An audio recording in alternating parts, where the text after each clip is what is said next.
Welcome back to No Sleep Nightmares Reddit, the channel where the shadows don't just linger, they hunt. I'm your host, and tonight, we're stepping into the wild, deep into the woods, where the campfire's glow can't protect you, and the silence hides things that don't want to be found. I've got 3 stories from my own life, nights that started with the promise of escape, and ended in pure, unrelenting terror. A stranger with a knife who wouldn't leave me alone. Mysterious texts and gunshots that echoed through the dark, and Polaroids that captured more than memories.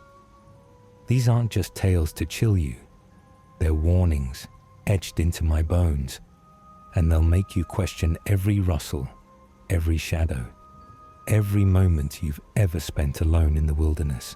You're not going to want to miss a second of this, because by the end, I'll reveal something that still haunts me, something I found years later that ties these nightmares together. Trust me, you'll be sleeping with the lights on tonight. If you're new here, hit that subscribe button right now. Join the No Sleep Nightmares Reddit crew, because we don't just tell stories, we live them. Grab a blanket, lock your doors, and let's dive into the darkness where the trees watch back. Stick around, you won't believe what's waiting. Back in the fall of 2023, I was burned out. City life was suffocating me. Endless traffic, notifications pinging every 5 seconds, people everywhere. I needed a break, a real one. So I decided to go camping, solo, deep in the woods. No phone signal, no distractions, just me, the trees, and the kind of silence you can feel in your bones. I'd always loved the forest. It was my sanctuary, my reset button.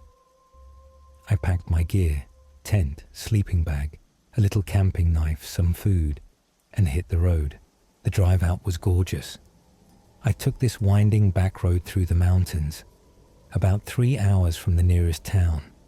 The trees stretched endlessly, their branches clawing at the sky, and the sunlight flickered through them like something out of a dream. By the time I pulled into this gravel lot at the trailhead, the sun was dipping low, painting everything in this soft, golden glow. I was the only car there, perfect, just what I wanted. I grabbed my pack and started hiking. The trail was rough, overgrown, tangled with roots and thorns, but I didn't care. It made it feel wild, untouched. After about an hour, I found this little clearing by a creek. Moss-covered rocks, water trickling softly, trees swaying overhead. It was postcard perfect. I set up my tent, staked it down, and took a deep breath. For the first time in months, I felt free. But as I secured the last tent pole, something shifted. The air felt heavier. I glanced around. Nothing but trees and fading daylight. I told myself it was just my imagination, that I wasn't used to being this isolated. Then I heard it. Footsteps. Slow, deliberate, crunching over dry leaves, coming from just beyond the tree line. My heart skipped. I hadn't seen a soul for miles. Who the hell could be out here? Before I could turn, a voice cut through the silence. Too casual, too calm.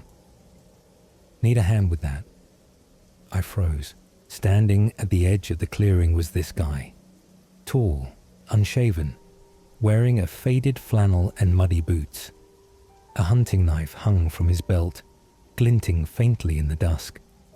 He was smiling, but it didn't reach his eyes. There was something off about him. Something that made my skin crawl. I forced myself to stay cool. Nah, I'm good, I said, keeping my tone light. He didn't move, just stood there, eyes drifting over my tent, my gear, and me, like he was sizing everything up. Then he tilted his head and asked, "You out here alone?" My stomach dropped.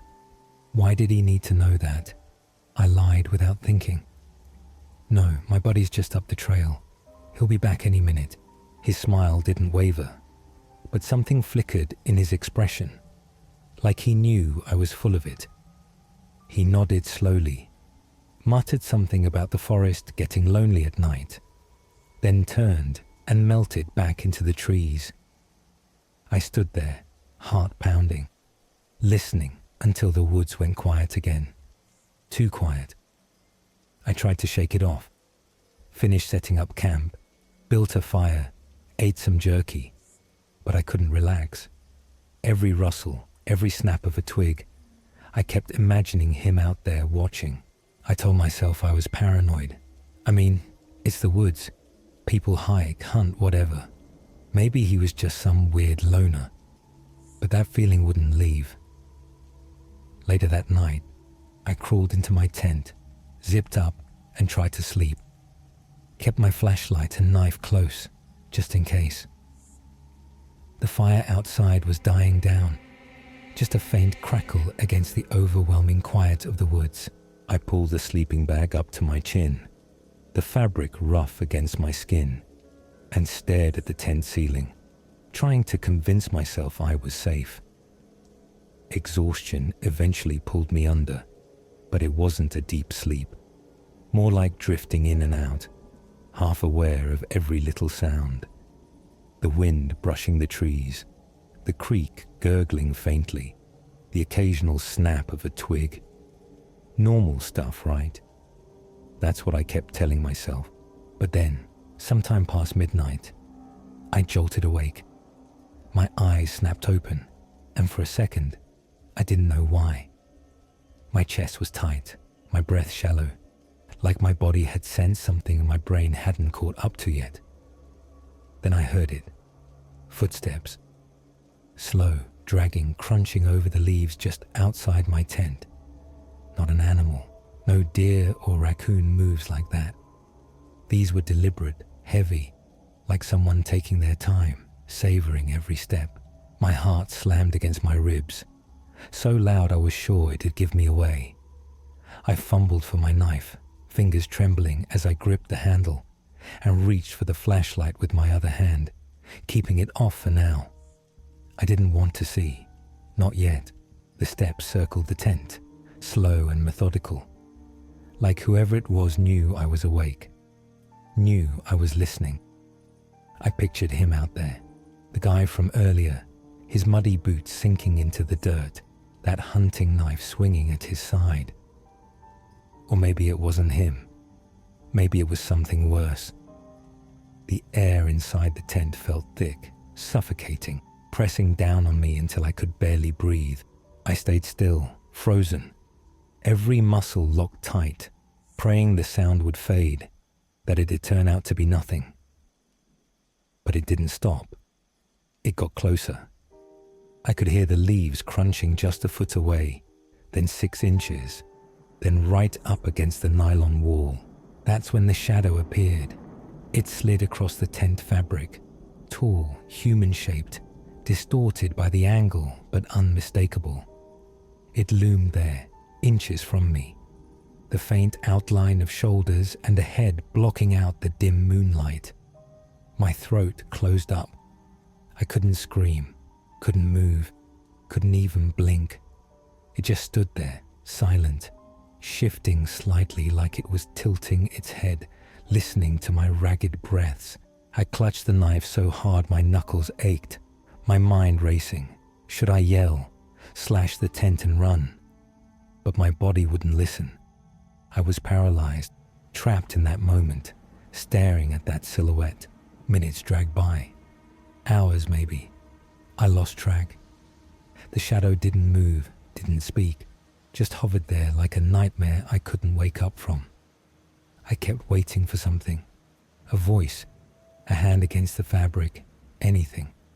But it was just that stillness, that unbearable quiet. My imagination went wild. Was he holding that knife, blade pressed against the tent, ready to slice through? Was he smiling that same creepy smile knowing I was trapped? Or was it even him? The shape didn't feel right. Too tall, too thin, like it didn't fit a human frame. I started doubting my own senses, wondering if I was losing it. if the isolation was breaking me. At one point, I swore I heard breathing, slow, raspy, just beyond the nylon. It synced with the shadow's slight shifts, like he was leaning in, testing how close he could get without me snapping. I wanted to scream, to demand who he was, what he wanted, but my voice was gone, swallowed by fear. The footsteps had stopped, but the presence didn't fade. It was like he, or it, was rooted there, soaking in my panic. I don't know how long I lay there, staring at that shadow, every nerve on fire, every second stretching into eternity. Finally, the footsteps started again, slow at first, dragging away from the tent, fading into the trees. The silence rushed back, heavier than before, but I didn't relax. I couldn't. I lay there, wide awake, clutching my weapons, ears straining for any hint of his return. Every rustle, every creak. I was sure he was coming back, that he was still out there, waiting for me to let my guard down. When the first grey light of dawn crept through the trees, I was a wreck, shaky, sweaty, my eyes burning from staring into the dark. I unzipped the tent with trembling hands, half expecting him to be standing right there, grinning that creepy smile. The clearing was empty, the creek still trickling, the forest still and serene, like nothing had happened. But then I saw it. My fire, the one I'd stomped out before bed, was burning again. Flames licked at fresh logs I hadn't placed there, casting flickering shadows across the ground. And in the dirt beside it, scratched deep with something sharp, a stick, a knife, who knows, was one word: leave. My stomach twisted into a knot. This wasn't a prank. This was a warning. I didn't pack properly, didn't fold the tent, didn't care about my gear. I shoved my essentials into my bag, hands shaking so bad I dropped half my stuff, and bolted down the trail. Branches snagged at my jacket, roots tripped me up, but I didn't stop. My lungs burned, my legs screamed, but that feeling, that prickling, crawling sensation of being watched, pushed me faster. I could still hear those footsteps in my head, echoing behind me, like he was just out of sight, matching my pace. The trail felt longer than it had coming in. The trees closing in tighter, their shadows twisting into shapes I didn't want to look at. I stumbled once, fell hard, scraped my hands bloody on the rocks, but I scrambled up and kept going. When I finally reached my car, I locked the doors, peeled out of that empty lot, and didn't look back. But even then, speeding down that winding road, I couldn't shake it. That certainty that he was still there, somewhere in the trees, watching me go. That was it for me. I haven't camped since. But that's not even the worst part. Stick around, because what I found out later, and what I've learned about the woods since, makes this 10 times creepier. Now, you might think that's the end of the story. Creepy guy, scary night, lesson learned. But here's where it gets real. After I got home, I couldn't let it go. Who was he? Why was he out there? What did he want? I was a mess, jumpy, checking my windows every 5 minutes, replaying that night over and over. So I started digging. Turns out, that forest has a name, Black Hollow, and it's got a history, one I wish I'd known before I set foot in it. I hit up some local forums, old newspaper archives, even called a ranger station nearby. The stories I found chilled me to the bone. Back in the 80s, hunters started disappearing in Black Hollow, not just getting lost, vanishing without a trace. Tents left standing, rifles abandoned, fires still smoldering, but no sign of them. One survivor, a guy named Tom Hargrove, made it out in '87. He was half crazed, babbling about a figure in the trees, tall, silent, holding a knife. He said it followed him for days. never getting close enough to see clearly, just watching. The cops wrote it off as trauma, said he'd probably seen a bear. But Hargrove swore it wasn't an animal. He never hunted again, moved to the city and died a few years later, still refusing to talk about it. Then there's the older stuff. Locals, folks whose families have lived near Black Hollow for generations, say it's cursed. They've got stories going back to the 1800s.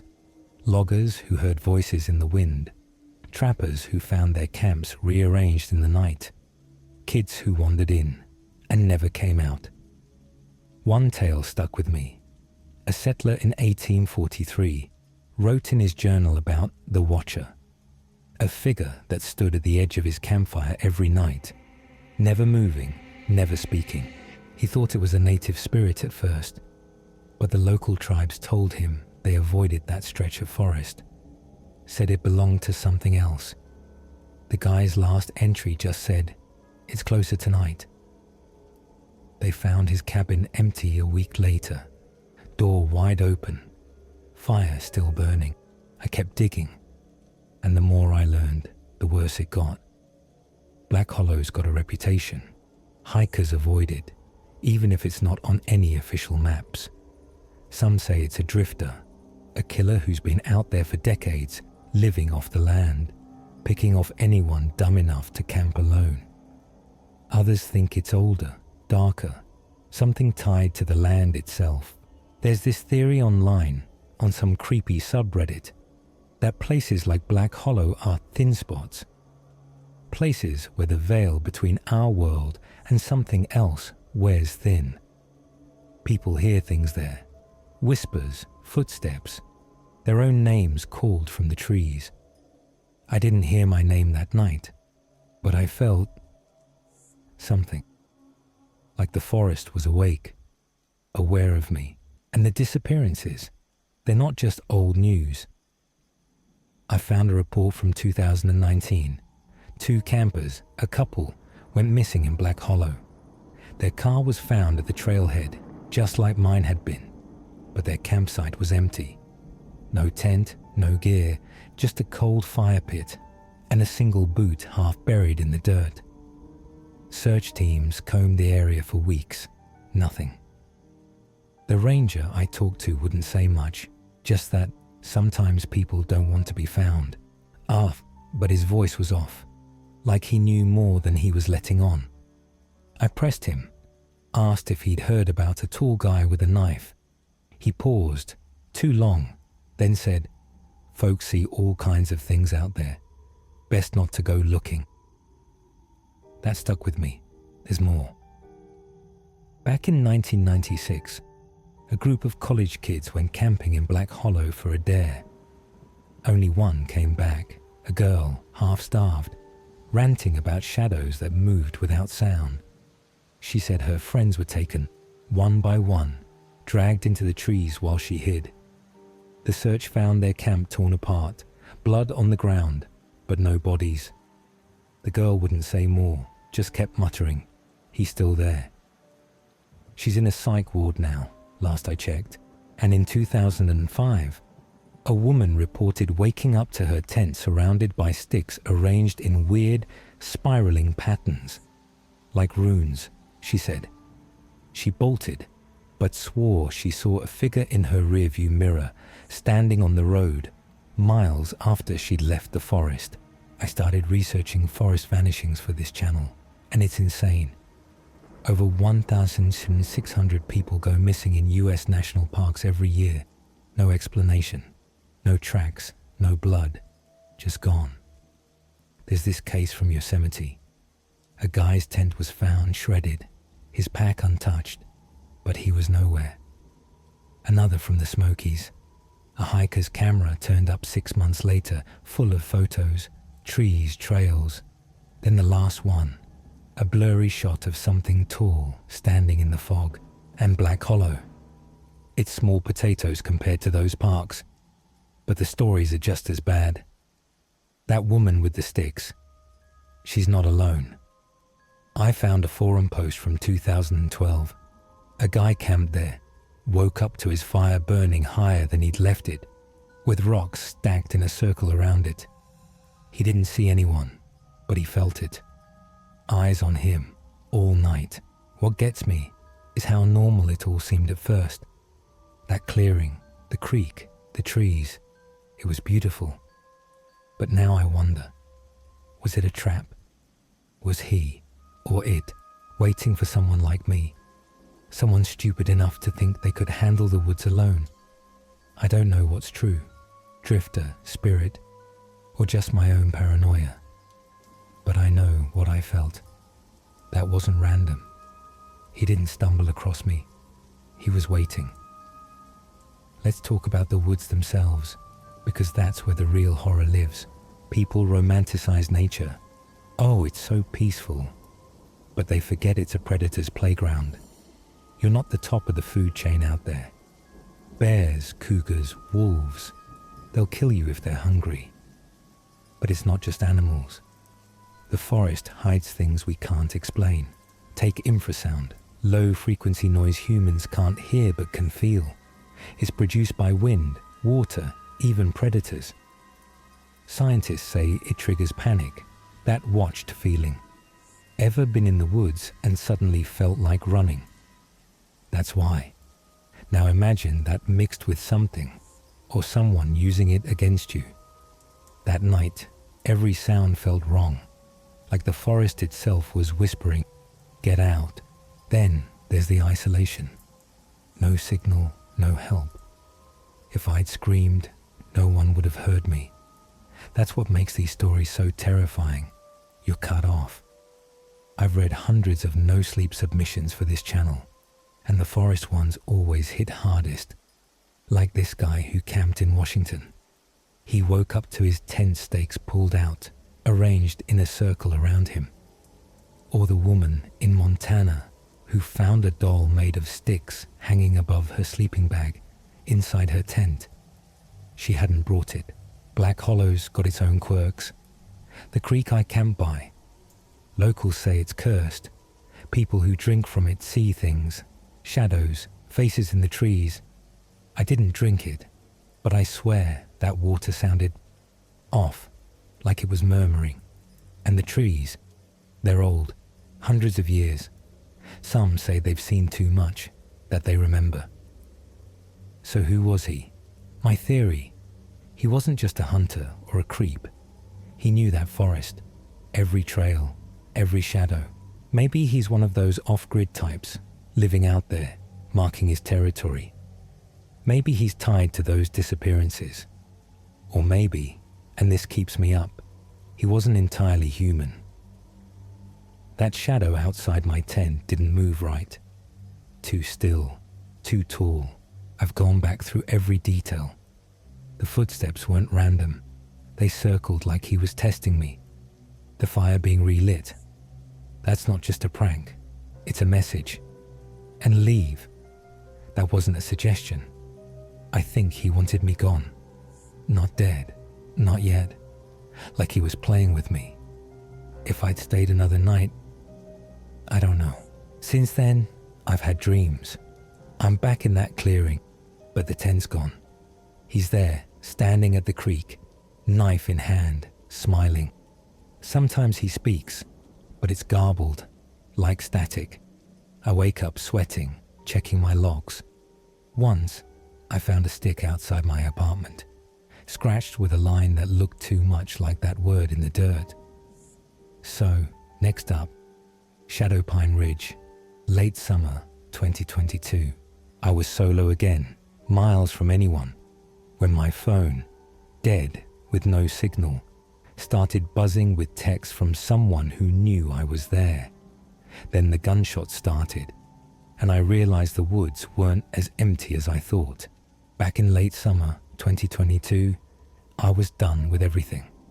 The city was suffocating, constant noise, deadlines, screens everywhere. I needed to unplug, to disappear. So I decided to go camping, solo, way out in the wilderness. No Wi-Fi, no bars on my phone, just me, the trees, and the silence I'd been craving. I've always loved the woods. They're my escape, my way to reset when life gets too loud. I packed light, tent, sleeping bag, some food, a knife for safety, and threw my phone in too, even though I didn't plan to use it. Old habits, you know? The drive was long, about 4 hours from home, down these twisting back roads in the Cascades. The forest swallowed me up, trees towering on both sides, their branches weaving a canopy that blocked out most of the sky.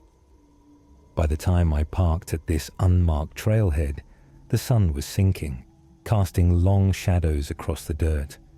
No other cars, no signs of life, just how I wanted it.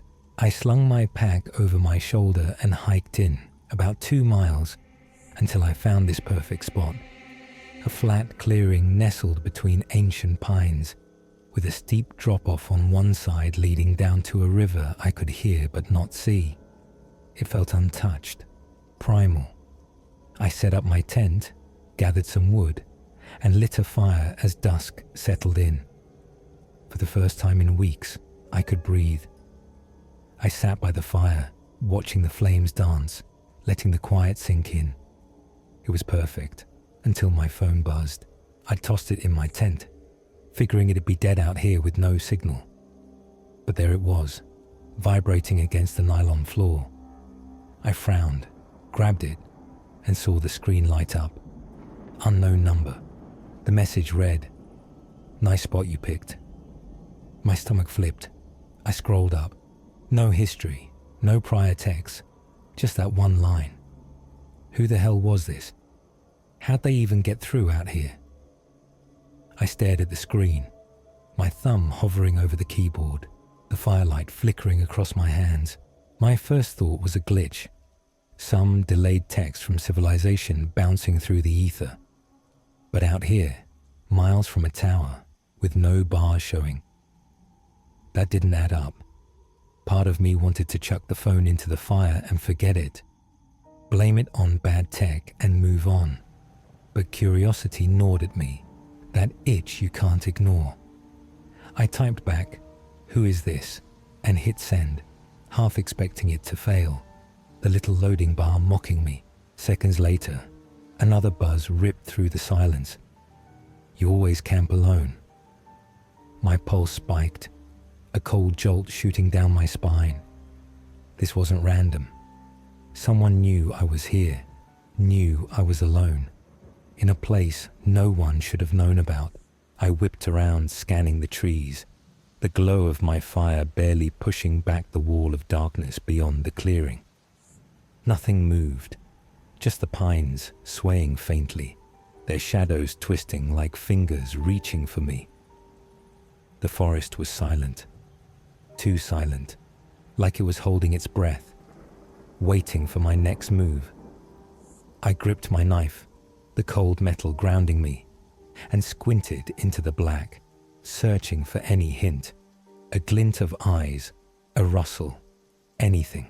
The river hummed faintly below the drop-off, but even that felt muted, swallowed by the stillness. I typed again, hands unsteady, the screen's glow harsh against the night. "If this is a joke, it's not funny." The reply came almost instantly, like they'd been waiting. "Thought you would have seen me by now." My breath caught, sharp and ragged. Seen them. My head snapped up, eyes darting to every shadow, every gap in the trees. Was someone out there right now, hidden just beyond the light, staring at me? I stood, knife in one hand, phone in the other, turning slow circles, the fire crackling behind me like a taunt. The air felt heavier, thicker, like it was pressing against my chest. I strained my ears, nothing but the wind. Or was it? A faint crunch, maybe, deep in the woods, so soft I couldn't be sure. My mind raced, old camping buddies pulling a prank, a lost hiker with a sick sense of humor. But no one knew I was here. I told no one, planned this last minute, picked a spot off any map. This was deliberate. Another buzz. "Don't worry, I'm not far." That was it. I was done. My stomach twisted into a knot. every instinct screaming at me to run. But where? Back to the car, 2 miles through pitch-black woods with this. Whoever shadowing me.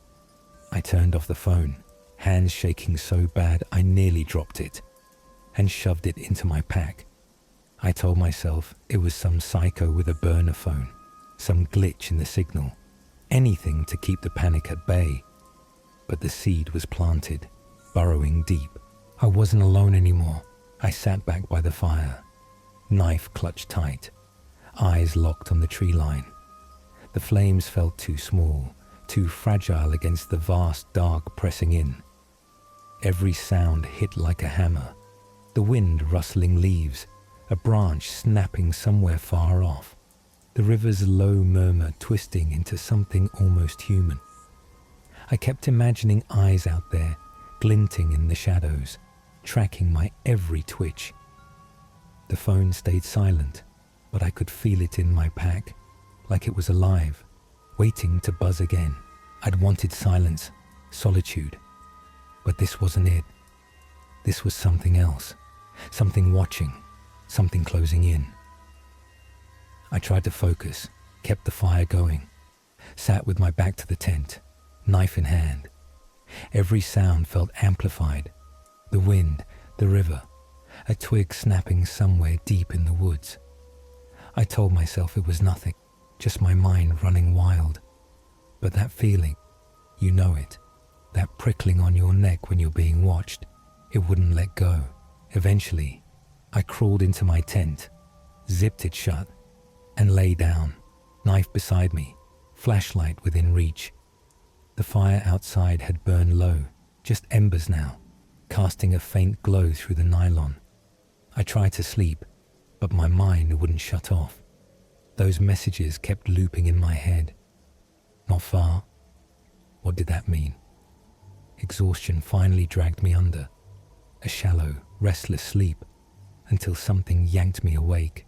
It was pitch black, probably 2 a.m. My heart was racing before I even registered why. Then I heard it. Footsteps, slow and deliberate, pressing into the dirt just outside. Not an animal, too steady, too heavy. I froze, barely breathing, straining to listen. They circled the tent, crunching leaves, pausing every few steps like whoever it was wanted me to hear them. My hand closed around the knife, my pulse hammering in my ears. I fumbled for the flashlight, flicked it on low, and aimed it at the tent wall. Nothing, no shadows, no movement. But the steps kept coming, closer now, right up against the fabric. Then my phone buzzed again. I turned it off, or thought I had. It was on the tent floor, screen glowing, another message. Maybe you should step outside. My blood ran cold. I didn't move, didn't dare. The footsteps stopped, and the silence was worse, thick, suffocating, like the air itself was pressing down on me. I stared at the phone, willing it to stay quiet, but it buzzed again. Last chance. Fagete. My grip tightened on the knife, my mind screaming, "Stay still or run." Before I could decide, a shadow passed over the tent. Tall, human, standing so close I could have reached out and touched it. It didn't move, just loomed there, a dark silhouette against the faint embers outside. I held my breath, every muscle locked, waiting for it to do something, speak, attack, anything. Minutes stretched on, endless, unbearable. I couldn't tell if it was him, the texter, or something else entirely. The shape was wrong, too still, too elongated, like it didn't fit a person. My imagination spiraled. Was he holding a gun, a knife, just standing there smiling? Was he even human? I heard a faint rasp, breathing maybe, or the wind playing tricks. It synced with the shadow's tiny shifts, like he was leaning in, testing me. I wanted to scream, to demand answers, but my voice was gone, drowned in panic. Then, a gunshot. A deafening crack tore through the night, so loud my ears rang. The tent lit up for a split second, a flash of muzzle fire somewhere close. I flattened myself to the ground, heart in my throat, knife clutched like a lifeline. Another shot, nearer this time, the echo bouncing off the trees. Gunpowder stung the air sharp and bitter. The footsteps started again. Running now, retreating into the woods, fading fast. I stayed down, breathless, waiting for more, but nothing came. Just silence, heavy and wrong, settling back over the forest. I didn't move for an hour, maybe two, too scared to even peek outside. When I finally did, at the first hint of dawn, the clearing was empty. No footprints, no sign of anyone. But by the fire, I found it. A bullet casing, glinting in the dirt, and a cracked phone, not mine, face down, screen glowing with one last message. See you soon. I grabbed my stuff and ran. That night broke me. But the real terror came later, when I started digging into what happened. I got home a wreck, couldn't sleep, kept checking my phone like it did buzz again. Who was texting me? How'd they see me? So I researched that forest, called Shadowpine Ridge, and what I found made my skin crawl. Shadowpine's got a reputation. Back in the 70s, a hiker vanished there, left his tent, his gear, everything, but no body. Locals said he'd been acting weird, talking about eyes in the trees before he went missing. In '94, a couple reported strange texts on an old flip phone. Random numbers, cryptic messages, while camping there. They left fast, but their car broke down a mile out, and they swore something followed them in the dark. Then there's the old stories. Loggers in the 1800s who heard whispers from the river, saw figures that didn't move right. One journal entry from 1876 just said, "The woods know me now." His camp was found empty, fire still burning. I dug deeper. Shadowpines tied to dozens of vanishings, unexplained, no traces. In 2015, a guy's drone crashed there. The footage showed a figure standing motionless in the trees, too tall, too still. Search teams found nothing. Locals avoided, say it's unclaimed, that something's been there forever, watching, waiting. Some think it's a hermit, a psycho with a gun. Others say it's older, something the forest birthed. I don't know what I believe, but those texts, they weren't random. Someone, or something, knew I was there. The woods aren't just trees, they're alive, and not in some feel-good nature lover way. They're a predator's domain, a place where you're never really in control. That night in Shadowpine taught me that, but it's bigger than my story. Over 1,600 people vanish in US national parks every year. No tracks, no clues, just gone. Shadowpine's a speck compared to places like Yosemite or the Smokies, but its legends are just as dark, maybe darker. A camper in 2008 woke up to his tent slashed open, his phone filled with photos he didn't take, blurry shots of him sleeping, his face peaceful while something watched. He burned the phone and never went back. Another guy, in 2011, heard gunshots every night for a week. His last journal entry, found months later, said, "It's not hunters, it's closer." His tent was empty, his gear untouched. Nature's brutal. Bears will rip you apart. Cougars stalk silently. Wolves don't care about your campfire tales. But this isn't nature's playbook. It's something else. Something that uses the wild as a mask. Take infrasound. Low-frequency waves you can't hear but feel, churned up by wind, water, predators. Scientists say it triggers panic, that gut-deep urge to run when nothing's there. I felt it that night. Every sound twisted, every shadow too sharp, like the forest was whispering threats I couldn't decode. Now imagine something out there weaponizing it, amplifying that dread until you're a mess, jumping at your own heartbeat. Isolation's the real killer though. No signal, no help, no one to hear you scream. Out there, you're cut off completely. I've read hundreds of no-sleep posts for this channel, and the forest ones always gut me. There's this story from Oregon.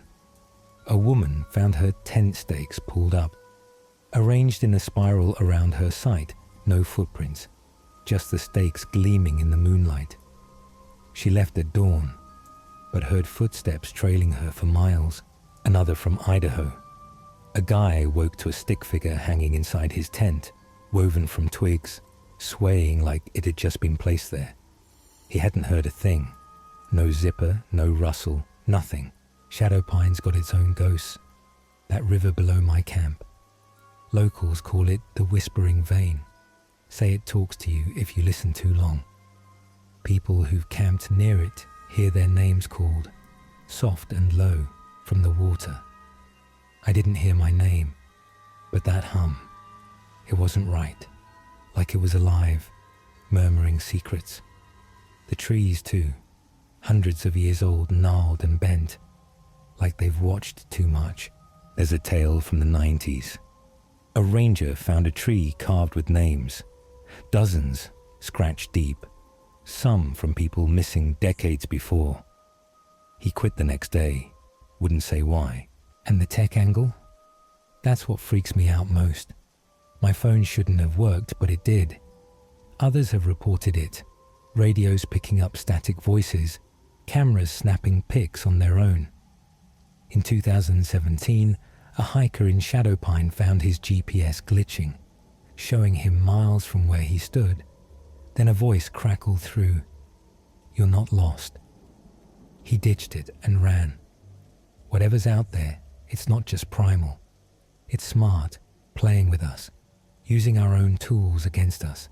I think he was real, a hunter maybe, playing with me. The texts, the shots, the phone, it fits. But that shadow, that wasn't right. Maybe Shadowpine's got something else, something that messes with reality. Those bullets weren't for me. They were for something out there. I dream about it now.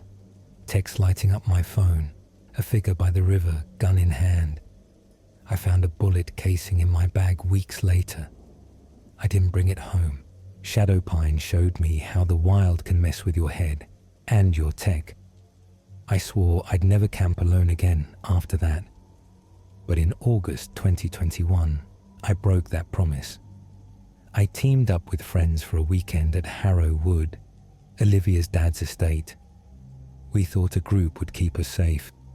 We were wrong, dead wrong. It was August 2021, and I needed a break. Life was grinding me down. Work, bills, the same old routine. So when my friend Olivia pitched a weekend at her dad's estate, I jumped at it. It was this sprawling property, acres of fields, thick woods, and an old barn nobody used anymore. Perfect for a last summer hurrah with her and our friend Emma. We'd camp out, ditch our phones, just soak in the freedom. I packed my tent, some snacks, and my old Polaroid camera. Yeah, I'm that guy who loves the retro vibe. The plan was simple. Unplug, unwind, and make memories. The drive out was a blast. Windows down, music blasting, the three of us laughing like kids. Olivia's dad's place was way off the grid, about 2 hours from the city, down these narrow dirt roads that twisted through the countryside. When we got there, the house loomed at the edge of the property, but we headed straight for the woods. Wanted that raw, wild vibe. We picked a spot near the tree line, close enough to run back if we needed to, far enough to feel alone. The clearing was perfect, flat, surrounded by towering pines, with the barn's silhouette just visible through the branches. We pitched the tent, built a fire, and settled in as the sun dipped low, painting the sky in reds and golds. It felt like the world was ours. We roasted marshmallows, swapped stories, and I snapped Polaroids. Olivia by the fire, Emma mid-laugh, the woods glowing in the dusk. It was everything I'd hoped for, until the noises started. As night fell, the fire crackled, throwing shadows across the clearing. We were sprawled out, Olivia messing with her speaker, Emma telling some cheesy ghost story about a haunted barn, which, hit a little close to home with that creepy thing nearby. I was snapping pics, the Polaroid's flash cutting through the dark, capturing the moment. Then I heard it, a rustle, faint at first, like the wind shifting the leaves. I brushed it off.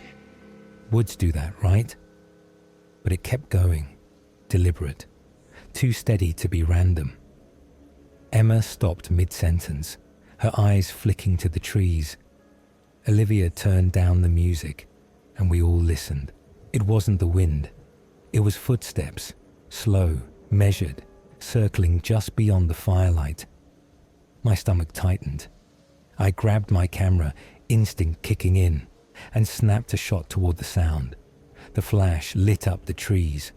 Nothing there, just branches and empty space. But the air felt wrong, heavy, like something was pressing in. We tried to laugh it off. Probably a deer, Olivia said, but her voice was shaky. I couldn't shake the feeling we weren't alone. We kept going, but the vibe was off. The noises didn't stop. Snaps, creaks, whispers threading through the leaves. I snapped another pic, half joking about catching a ghost. That's when I knew something was watching us. By midnight we were on edge. The tent felt flimsy, its thin walls mocking us, the fire barely holding back the dark that seemed to creep closer with every breath. We huddled together, flashlights clutched tight, jumping at every crackle of the logs. The noises hadn't let up. Those slow, deliberate steps circling us, mixed with faint snaps and rustles that felt too close, too intentional. Olivia, trying to break the tension, suggested we check out the barn. "Let's prove it's nothing," she said, her voice cracking despite the bravado. I didn't want to go. Every fiber of me screamed to stay put, to hunker down and wait for dawn. But Emma nodded, and I couldn't be the one to chicken out, so we went. Flashlights slicing through the night, the woods pressing in like a living thing. The walk felt endless, though it was only 100 yards. The trees loomed taller, their branches clawing at the sky, shadows twisting into shapes I couldn't unsee, faces, hands, eyes that weren't there. The air grew thick, damp with the scent of pine and rot, and those noises followed us. Snaps to our left, a creak behind, a whisper that might have been the wind, but sounded too much like words. My flashlight beam danced over the ground, catching roots and rocks, but never the source.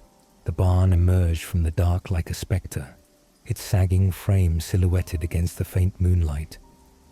Doors hanging loose on rusted hinges, swaying slightly like they'd just been touched. The stench hit us.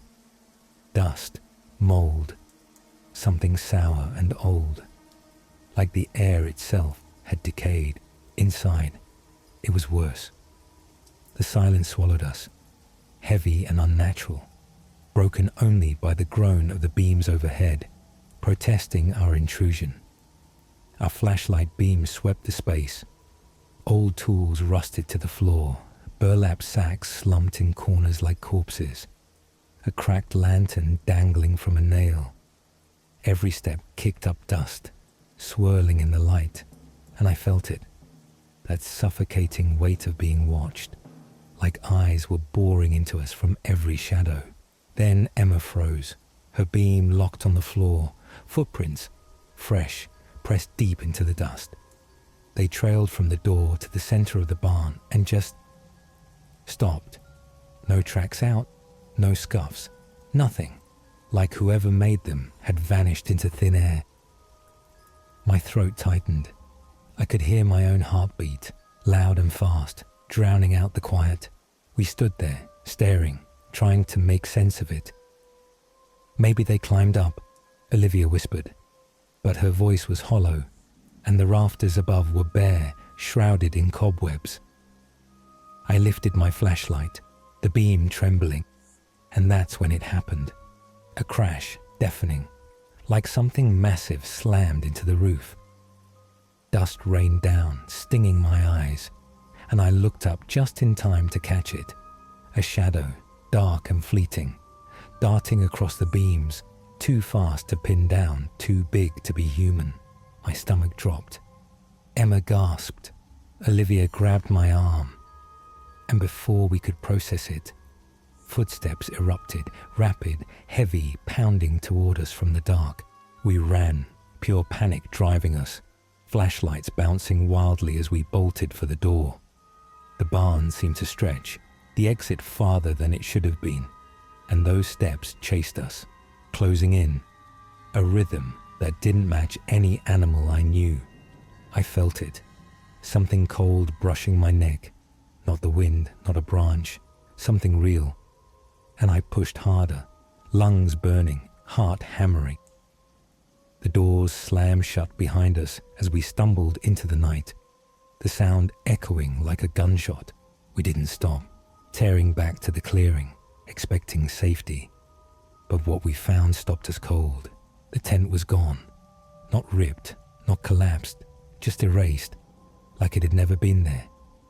The fire pit was dead, logs stacked neatly, untouched, as if we'd never lit a spark. My breath hitched. Emma whimpered, and Olivia pointed, her hand shaking.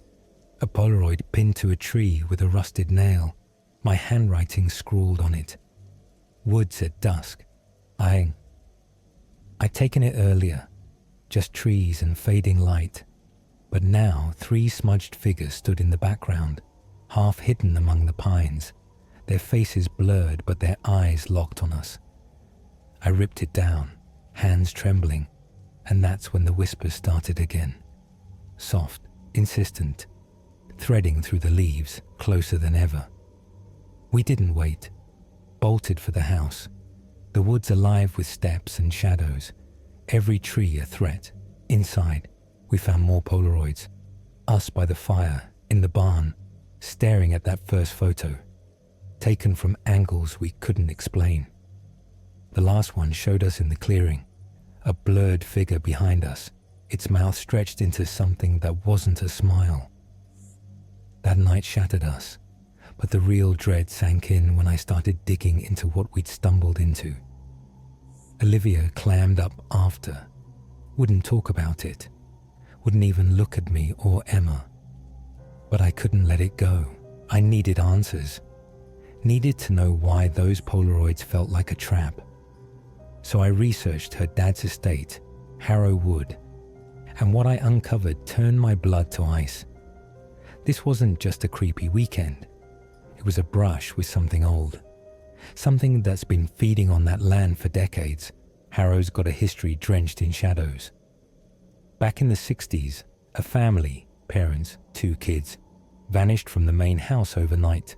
No struggle, no note, just gone. Searchers found their stuff in the barn, clothes, toys, a camera with half-developed film, but no bodies. Locals whispered about a photographer, some drifter who'd squat in the woods, luring people with promises of portraits, then taking more than their pictures. They said he'd leave Polaroids behind, smiling faces that'd turn up weeks later, scattered in the dirt, the people never seen again. In 1985, a group of campers stumbled across a stash of those photos near the barn. Happy shots of strangers, then blank frames where their faces should have been. They reported it, but when rangers checked, the pics were gone. And one of the campers didn't make it home. Car found abandoned, keys still in it.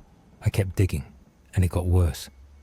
Harrows tied to dozens of vanishings, quiet, clean, like the woods just swallowed them. In 1972, a hunter went missing. his camp intact, rifle propped against a tree, a single Polaroid beside it, him grinning, unaware, with a shadow looming behind. No tracks, no sign of a fight. In 2003, a hiker found an old camera half buried by the creek, film still inside, every frame showing him asleep in his tent, shot from above, night after night. He burned it and left town, swearing the woods remembered him. Then there's the 90s. A local kid, barely 15, wandered into Harrow with a disposable camera. His parents found it days later, developed the pics, trees, the barn, then him running. Something blurred chasing him through the shots. He never came back. The locals have their theories. Avoid Harrow, don't talk about it. Some say it's a killer, a psycho who's lived there since the 60s, snapping pics as trophies. Others call it older, a presence tied to the land, something that's been there since the trees took root. There's a story from 1890. A settler family built a cabin near the barn site. Their diary, found years later, rambled about eyes in the frames, pictures they didn't take showing up in their home, figures watching from the woods. The last entry said, "They're in the house now." The cabin was empty when neighbors checked, doors locked from inside, a single photo on the table. The family, smiling, with smudged shapes behind them. I talked to an old-timer who grew up nearby. Gruff guy, didn't want his name out there. He said Harrow's claimed that the barn's a marker, not a ruin. Things don't just disappear there, he told me, voice low. They're kept. He'd seen Polaroids too. Found some as a kid, faces he didn't know, tossed them in a fire. Next day, they were back on his porch, crisp and new. He wouldn't say more, just told me to stay away. But those figures in our pics, they weren't tricks of the light. They were there, real, waiting for us to notice. Woods aren't safe. They're alive, watching. Over 1,600 people vanish in US parks yearly, no trace.